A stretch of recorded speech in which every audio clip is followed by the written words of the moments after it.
Hello Europe, it's William calling from wiwibloggs. I'm in England, and I'm joined by Porrick in Ireland and James in Scotland, and we are saying tusen takk to our friends in Norway for unveiling the 11 studio versions of the songs that will compete in this year's Melodi Grand Prix. We don't have Norwegian passports, but we do have opinions, so let's do this! Melodi number 1, Alexandre Jonah with Cinderella. Y'all, this is my jam. I want to be her Prince Charming, not her evil stepmother. This is soulful, it's R&B. It's like a little bit of Rihanna with some thrusting. That said, I wish the song was a bit more dynamic because it gets a little boring by the second minute. It's a Poundland Rihanna. Yeah. Sorry. You wouldn't really call her Rihanna now. It's like Rihanna might sue for defamation, but she's okay. She's not the worst. I can tolerate her. But I don't want to see her winning. No, in my case, it was just the fact that as soon as I started listening to it, I just heard the harp automatically as the song started. I just cringed. I can see where they're trying to go with it. I'm seeing they're trying to really do a nice reflection of the kind of the music scene that it's meant to kind of represent. But oh, I don't know. It felt like there was lots of repetition. It wasn't really going anywhere. I didn't feel like I was being given a message, and no, it's just generic. I'm sorry. Well, my fairy tale is your nightmare. Melodi number 2, Contrast with Heaven. Y'all, this is not heaven on earth. It's like country schlager. It belongs at a rodeo party for over 60s, or maybe on a cruise ship for retirees. To answer the question, there is not a place for them in my life. I don't think there was ever a place for them. I think they were dated 20 years ago and 30 years ago. I don't get them. They're probably the second most annoying song in the whole competition for me, and I just don't like them. You could tell because the song ends with da da da da, and you can kind of basically tell from that it wasn't exactly a song that's meant to kind of represent the music genres we see today in 2015. No, I thought it was, yeah, very dated, incredibly dated. And I think we could tell that as soon as we heard the snippet. Melodi number 3, Erlend Brotland with Thunderstruck.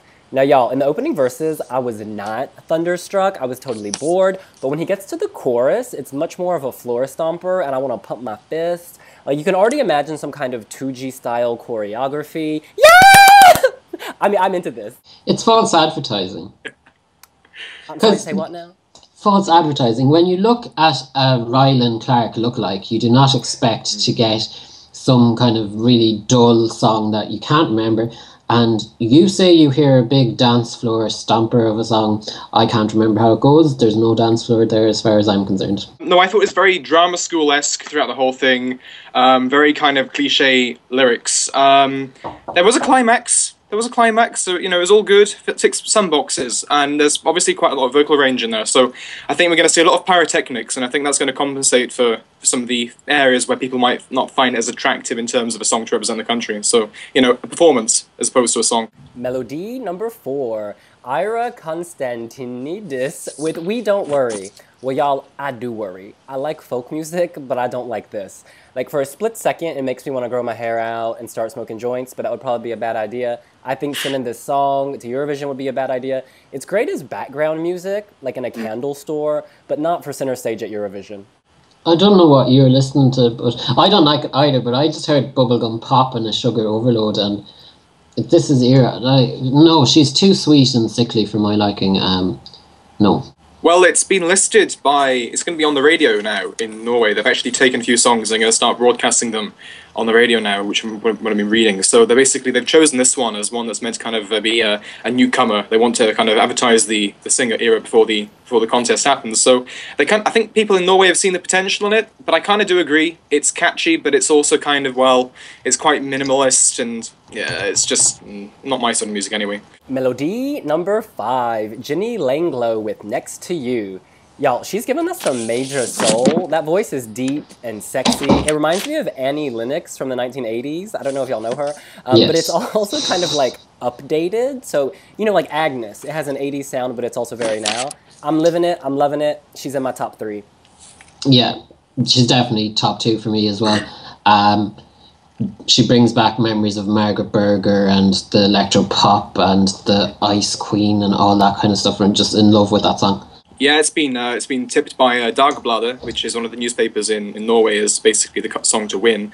From what I've seen, they seem to have incorporated some elements of dubstep and stuff like that in it. There's a large demonstration of vocal range, but I think there's a lot of noise throughout the whole thing. So I don't know. It really depends. It's a Marmite song, I think, for some people. If they want something that's more orchestral, I don't know how they're going to really make it work with the orchestra. That's my only concern. Melody number 6, Karin Park with Human Beings. Now, y'all, Karin obviously worked it with Margaret Berger at Eurovision 2013, and a lot of our readers are already saying it's very I Feed You My Love. But beyond like the electronic sound, I think she has a cool voice. It almost sounds electro in itself, and by that I mean it's electric. It lights me up. It's not my number 1. I think the hype, it doesn't really live up to the hype in my opinion, but with the right staging, it could be pretty amazing. I think it's one of 2 contenders. I think it's a battle between herself and Jenny, but the only problem I see is that they're quite similar genres, and I imagine they're appealing to the same fan base, so whether they eat each other's votes, that would be where I'd see either of those songs tripping up, but I love both of them.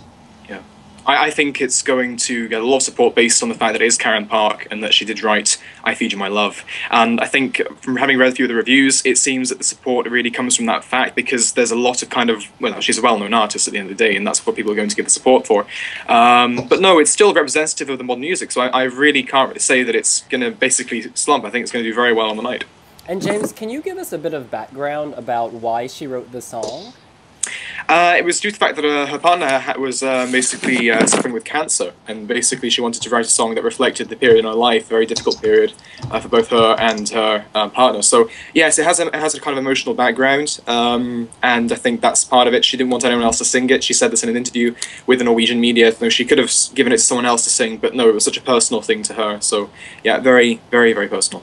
Is this the one with the Guy Chambers involvement? It is. Guy Chambers, having wrote songs with Robbie Williams, I'm sure that's also going to tick a lot of boxes for the international audience. So, yep, we'll be looking forward to that. Melody number 7, Marie Clapbucken with Ta Megken Boka, or something like that. When I first heard this, I thought Inja had moved to Norway and had a baby with Bjork, because it was really new age in those opening verses, a little Orinoco flow. Yep. But yeah, I wasn't really feeling that. But then you reach the chorus and it's much more radio friendly. I almost felt like this was 2 or 3 different songs mashed together. The styles change and I don't like it. Yeah, New Age has never done Norway any harm. They won with it back in 97? No, 95. Yeah, and it's got strings in it, and I'm a sucker for anything with a bit of strings if it's done nicely. And then with the strings, and they've got the orchestra there in the final, so that could really work to their benefit. Now, can I just say, New Age, 95, Inja was in. 2015, New Age, Inja is out. Oh, there's always something they can do. Potentially. I think it's lovely that they're trying to combine the orchestra. I've listened to a lot of these songs, and this is one of the songs at least that's really trying to kind of incorporate the strings of the orchestra very well in, because it always seems to be a popular thing in modern songs which actually combine that classical element. But I do agree, it's musically confusing.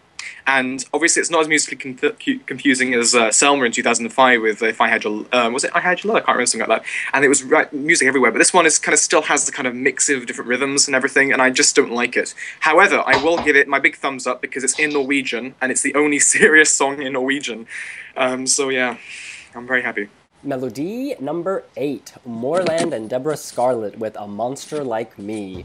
This has got a lot going for it. The pain of Carl Espen, the cheese of Diedrich Soli Tangen, the female vocals of, what's her name? Ella Fitzgerald. It's something that will appeal to everyone, and it's appealing to me. I think the chorus is like roll emotional, like roll emotional. And yeah, I see tears, I see a potential victory. This is my top 3. Yeah, it's a duet. Goodbye to Yesterday is going to win in Estonia, so that means this song is no good for Norway to send because it's going to pale in comparison, so they may as well not even show up. No. No, I honestly think this is the song that's going to kind of fight with Karin Park or Jenny Langlo in the final, basically, because it seems to have a very professionally well-made backing track. And it also seems to combine the vocals very, very well. It has a harmonic ring, and it actually has meaningful lyrics as well. I'm sure a lot of people would actually like to listen to it and actually feel there's a part that resonates with it. So, no, I really hope it as well. It might not basically mean that Norway wins, but I think for the 60th anniversary, a lot of people are going to be tuning in, and that's going to be a lovely song to represent the country. I have no complaints with it whatsoever. It has to go. If I was to choose, I would choose it. Well, hello, you love pop poetry. I'll get behind that. Melodi number 9, Rayleigh with Louder. Y'all, I just hate it. It's really cheap, from the synthesizer, to the rhythm, to the phrase burning desire, to the clanging in the chorus. They're just going for everything and they end up with nothing. I don't think they will send it, and I hope they don't. Praise God.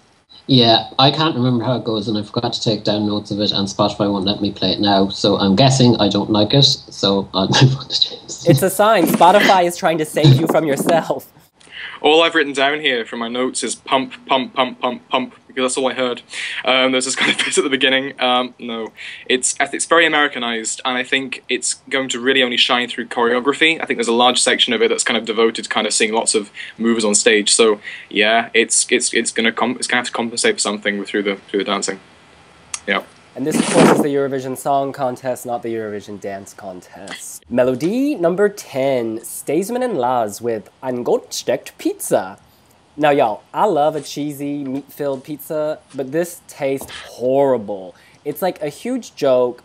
It's not entertaining. It's repetitive. It's monotonous. That said, they do fully commit to the fact it's a joke, so I don't hate them or dislike them. I just dislike the song. I hated on them in the past when I just heard their snippet, but I love them now. It's like Avicii and Pitbull and Kesha, and it's all put into one big McDonald's takeaway, and you're getting it and you're having it all at once and having a big binge, and it's great to listen to, and you love it on Norway's final. But then if it did win, you'll kind of have the next day, like, after think, oh, did I just vote for that? Oh. But, like, it's fine for the 5 minutes it's on. It's brilliant. As long as they don't send it, I'm happy. Yeah, there was a comment from the Norwegian media saying they compared it to basically a terrible hangover in terms of how the music is done. No, I don't like it at all, but I think it's gonna be the thing that all the people are gonna just want to watch for the sake of watching it. It's gonna make people kind of jump up and down. It's gonna be a lot of nonsense for the sake of having a good time. So, you know what, they're allowed to be in. A joke entry is a joke entry, but let it play. You know, no problems. And finally, Melodi number 11, Tor and Elizabeth Andreson with All Over the World. Y'all, Elizabeth has been competing at Eurovision events since before all of us were born, and it seems like she got stuck in one of those early contests from the 70s or 80s, because this feels so out of date. It's like a gospel song you'd hear in church in the late 80s. Mannan Laws may have sung about cheese, but this is the one that's really cheesy. I can't cope. It needs to go. She needs to give up. If she's going to send this, why bother? I don't know, like, it's like from some weird TV special that she's going to just waltz out, and some afternoon daytime TV show with pensioners, and they might like it or something. I don't know who would like this song. And I don't get why she's gone all cheesy, because there's Bobby Socks was cheese there, but then she toned it down for the song she did back in '96. Yeah, and then she's like gone crazy and had a bang to the head or something. But no, you can't say that. No, in my case, I just hate it because the backing track. I mean, it's the only way it's going to work is with the orchestra on the final, because if you hear the backing track, it's just so synthesized and it sounds like a charity single.